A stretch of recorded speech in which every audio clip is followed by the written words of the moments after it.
ఎప్పుడు మొదలైందో తెలుపగల తేదీ ఏదో గుర్తించేందుకు వీలుందా? ప్రణయం ఎవరి హృదయంలో ఎప్పుడు ఉదయిస్తుందో గమనించే సమయం ఉంటుందా? ప్రేమంటే ఏమంటే చెప్పేసి మాటుంటే ఆ మాటకి తెలిసేనా ప్రేమంటే?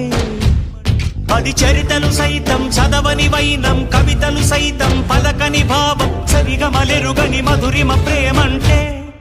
దరిదాటి ఉరకలు వేసే ఏ నదికైనా తెలిసిందా తనలో ఈ ఉరవడి పెంచిన తొలిచిన కేదంటే? సిరిపై రై ఎగిరే వరకు చేనుకు మాత్రం తెలిసిందా తనలో కనిపించే కళలకు తొలి పిలిపేదంటే?